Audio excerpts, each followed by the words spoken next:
Israel మరియు అమెరికాకి Bharat big shock ఇచ్చింది. పాలస్తీనా దేశం ఏర్పాటుకు భారత సంపూర్ణ మద్దతు ఇచ్చింది. ఐక్యరాజ్య సమితి ప్రవేశపెట్టిన తీర్మానానికి ఇండియా మద్దతుగా నిలబడింది. యూఆర్ డిక్లరేషన్ ఆమోదించే తీర్మానానికి ఇండియా సపోర్ట్ చేసింది. ఫ్రాన్స్ ప్రవేశపెట్టినటువంటి ఆ తీర్మానానికి భారత్ సహా 142 దేశాలు సంపూర్ణంగా సానుకూలంగా ఓటు వేశాయి. తీర్మానాన్ని వ్యతిరేకించిన దాంట్లో Israel, America, Argentina, Hungary and Norway ఈ దేశాలు మాత్రమే ఉన్నాయి. సో ఇండియా ఈ సంచలనం తీసుకుని పాలస్తీనా ప్రత్యేక దేశ ప్రతిపత్తిని కల్పించాలనే ఉద్దేశంతో ఫ్రాన్స్ ప్రవేశపెట్టినటువంటి ఐక్యరాజ్య సమితి సర్వసభ్య సభలో ఫ్రాన్స్ ప్రవేశపెట్టిన తీర్మానానికి 142 దేశాలు అనుకూలంగా ఓటు వేసి దాంట్లో ఇండియా కూడా నిలబడింది. కేవలం 10 దేశాలు మాత్రమే వ్యతిరేకించాయి. ఈ అంశంపై ఐక్యరాజ్య సమితి గతంలో ప్రవేశపెట్టిన తీర్మానాలపైన ఓటింగ్ భారత్కు దూరంగా ఉండగా తాజాగా మద్దతు ఇవ్వడం అనేది పెరిగిన ఆందోళన కొంత ఒక బిగ్గెస్ట్ చర్చనీయాంశం అవుతున్న పరిస్థితి కనబడుతోంది. సో భారత్ మద్దతు తెలిపింది. శుక్రవారం నాడు ఈ ఓటింగ్ ప్రక్రియ జరిగితే ఈ తీర్మానానికి అనుకూలంగా భారత్ ఓటేసింది.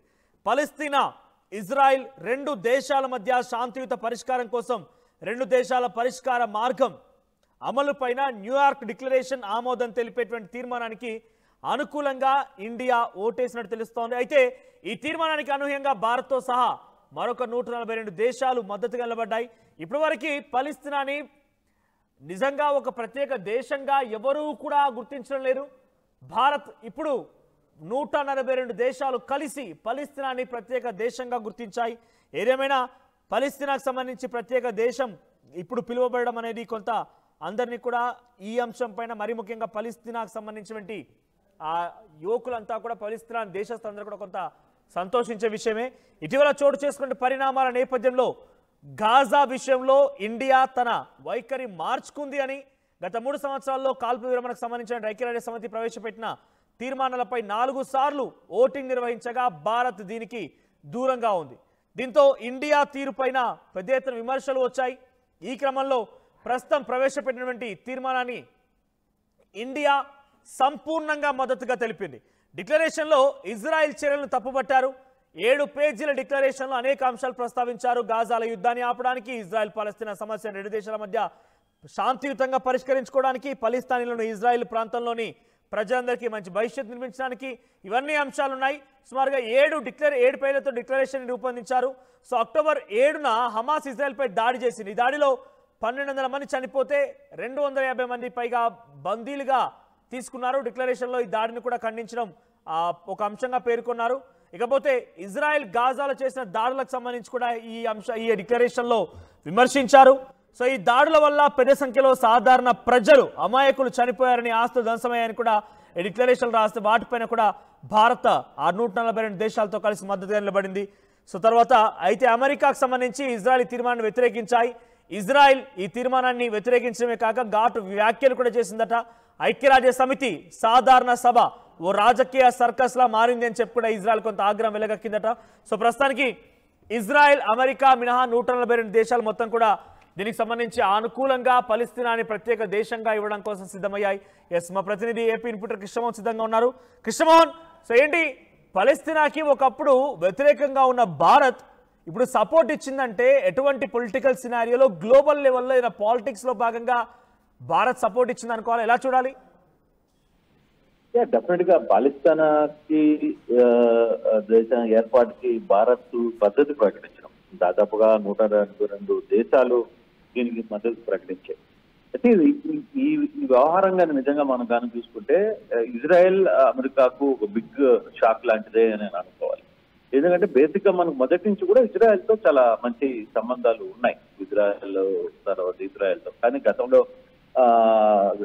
కొన్ని పాలస్తీనాకి సంబంధించిన కొన్ని వ్యవహారాల్లో కావచ్చు, అక్కడ కొన్ని దేశాల ఏర్పాటులో భారత్ తటస్థంగా ఉంది. అప్పుడు ఎప్పుడు కూడా రెస్పాండ్ అయిన పరిస్థితి అయితే లేదు.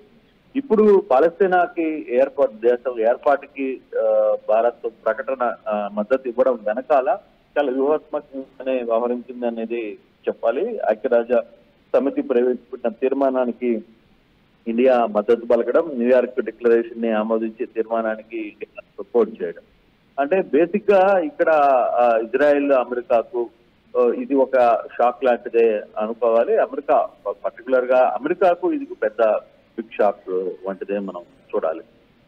మరోవైపు ఫ్రాన్స్ ప్రవేశపెట్టిన తీర్మానానికి భారత్ సహా 142 దేశాలు అనుకూలం. తర్వాత ఈ తీర్మానానికి ఇజ్రాయెల్ వీళ్ళు మాత్రం వ్యతిరేకించిన పరిస్థితి మనకు వస్తే ఐక్యరాజ్య సమితిని కూడా ఇజ్రాయెల్ కొంత ఇష్ట ప్రకారంగా మాట్లాడుతున్న పరిస్థితి అయితే. అయితే ఇండియా ఎందుకు పాలస్తీనాకు మద్దతు పలికింది అనే వ్యవహారం మీదనే ఇక్కడ కొంత చర్చ జరుగుతుంది. ఎందుకంటే ఇజ్రాయెల్ పాకిస్తాన్ మధ్య జరుగుతున్న వారు ఇటీవల అంటే పాలస్తీనాకు ఇజ్రాయెల్ మధ్య జరుగుతున్న వారు ఎంతమంది చనిపోయారు, కొన్ని వేల మంది అసలు బారిన సమయంలో ఇప్పుడు ప్రత్యేకంగా పాలస్తీనాకు భారత్ మద్దతు తెలపడం వెనకాల భారత్ ఒక వ్యూహంతో నడుస్తోంది. ఇది అన్ని దేశాలు కూడా పాలస్తీనాకు దేశం ఇవ్వాలి అని కోరుకుంటున్న నేపథ్యంలోనే ఇది మిగతా దేశాల సపోర్ట్ ఏదైతే రష్యా కావచ్చు, ఇతర దేశాలు వీటికి సంబంధించిన వీటన్నిటిలో కూడా కొంత బ్యాక్ అండ్ పాలస్తీనాకి మద్దతు తెలిపిన నేపథ్యంలోనే ఇండియా కూడా మద్దతు ఇవ్వాల్సిన పరిస్థితి వచ్చింది అనేది చాలా క్లియర్ గా అర్థమవుతుంది. అయితే ఇది ఫర్దర్ గా జరుగుతున్న అంటే నేను మొన్న జరిగిన ఓటింగ్ ప్రక్రియలో కూడా భారత్ చాలా క్లియర్ గా దీనికి ఓకే చెప్పిన పరిస్థితి మనం చూసాం పాలస్తీనా. సో అటువంటి పరిస్థితుల్లో ఇప్పుడు ఇజ్రాయెల్ ఏ విధంగా రెస్పాండ్ అవుతుంది, దీని మీద అమెరికా ఏ విధంగా రెస్పాండ్ అవుతుంది అనేది వేచి చూడాలి. ఇప్పుడు దాకా ఇజ్రాయెల్ కి భారత్ కి మంచి సంబంధాలే ఉన్నాయి. అయితే ఈ సంబంధాల నేపథ్యంలో ఇప్పుడు గతంలో కూడా ఇజ్రాయెల్ అధ్యక్షుడిని మోడీ కూడా కలవడం కూడా మనం చూసాం. అక్కడ ఆయన కొంత సపోర్ట్ గానే మాట్లాడిన పరిస్థితి కూడా మనం చూసాం. కానీ ఇప్పుడు పాలస్తీనా దేశం ఏర్పాటులో డెఫినెట్ గా అది కావాల్సిన పరిస్థితి ఉంది అనేది ఇండియా కూడా ఒప్పుకోవడం వెనకాల ఇరు దేశాలని సమానంగా చూడాలి, ఇరు ప్రాంతాల వాసుల్ని సమానంగా చూడాలి అనే ఒక స్ట్రాటజీతోనే ఇండియా వ్యవహరించినట్టుగా కొంత అర్థమవుతుంది. బట్ ఫర్దర్ గా రాబోయే రోజుల్లో ఏ విధంగా ఉంటుందనేది చూడాలి. ఇతర దేశాలు దీని మీద ఏ విధంగా ఇప్పుడు అర్జెంటీనా, అమెరికా వీళ్ళెవరు కూడా దీనికి సపోర్ట్ చేయలే. సో అటువంటి నార్వే ఇటువంటి పరిస్థితుల్లో ఇప్పుడు నెక్స్ట్ భారత్ స్టెప్ ఏ విధంగా ఉంటే భారత్ కి పాకిస్తాన్ కి ఇక్కడ డొనాల్డ్ ట్రంప్ ఈ మధ్య కాలంలో భారత్ కి చాలా పూర్తిగా వ్యతిరేకంగా మారిపోయారు. ఎక్కడ చూసినా కూడా భారత్ పై కుట్రలు కుతంత్రాలతో ఆయన వ్యవహరిస్తూ ఉన్నారు. సో అమెరికా ఇజ్రాయెల్ కి మద్దతుగా ఉంది, ఇజ్రాయెల్ పలస్తీనాపై పోరాడుతోంది. కాబట్టి ఈ రెండింటిని ఉదాహరణగా తీసుకొని మోదీ పలస్తీనా ఒక ప్రత్యేక దేశంగా గుర్తించారనుకోవాలా? బేసిక్గా ఇప్పుడు అమెరికా స్టెప్స్ ఏ విధంగా ఉంటాయి అనేది మనం కూడా మాట్లాడుకుంటున్నాం. ప్రస్తుతం అమెరికా భారత్ మధ్య ఉన్న సంబంధాలు కొనసాగుతాయా? ఎందుకంటే ట్రంప్ ఇటీవల చేసిన వ్యాఖ్యలు తర్వాత మళ్ళీ ట్రంపే లేదు భారత్ తో మాకు మంచి సంబంధాలు ఉన్నాయి, భారత్ మేము ఎప్పుడు వేరే విధంగా చూడడం లేదు, మాకు మంచి మిత్రుడు. అయితే ఇటీవల కాలంలో భారత్ ఇప్పుడు కొన్ని చేస్తున్న పరిణామాలు నాకు కొంత నచ్చలేదని చెప్పి ఆయన మాట్లాడినప్పటికీ కానీ ఎక్కడ తెగదింపులు చేసుకునేంత పరిస్థితికి రాలా. కాకపోతే అక్కడ భారత్ ప్రజలు కావచ్చు, అక్కడ అమెరికన్లు కావచ్చు, అందరూ కూడా భారత్ పూర్తిగా మద్దతుగానే ఉన్న పరిస్థితి అయితే మనం చూస్తున్నాం. బట్ అక్కడ కేవలం ట్రంప్ వ్యవహరిస్తున్న, ట్రంప్ మాట్లాడుతున్న దాని మీదనే కొంత చర్చ జరుగుతోంది, కొంత విభిన్న వాదనలు వినిపిస్తున్నాయి అక్కడ. అయితే అక్కడ ట్రంప్ కన్నా కూడా భారత్కి ఎక్కువగా మద్దతు కూడా జరుగుతోంది, మద్దతు కూడా పలుకుతోంది అక్కడి నుంచి. ఇటీవల కాలంలో ట్రంప్ వ్యతిరేకంగా జరుగుతున్న అంశాలు కావచ్చు, అక్కడ ర్యాలీలు కావచ్చు, లేకపోతే అమెరికన్లు ట్రంప్ ని దిగిపోవాలి అంటూ చేస్తున్న వ్యవహారం కావచ్చు, వీటన్నిటి మీద కూడా అంటే భారత్కి ఎక్కువగా అక్కడ అమెరికన్ల దగ్గర నుంచి మద్దతు వస్తున్న నేపథ్యంలో పెద్దగా ఇష్యూస్ ఉండకపోవచ్చు. కానీ ట్రంప్ మాటలు లేదు ట్రంప్ వ్యవహరిస్తున్న తీరు పట్ల కొంత ఆలోచన అయితే చూడాలి. ఇప్పుడు పాలస్తీనాకు మద్దతు ఇవ్వడం పట్ల కూడా అమెరికన్ ట్రంప్ ఏ విధంగా వ్యవహరిస్తారు, ఏం మాట్లాడబోతారు అనేది కూడా వేచి చూడాల్సిన పరిస్థితి ఉంది.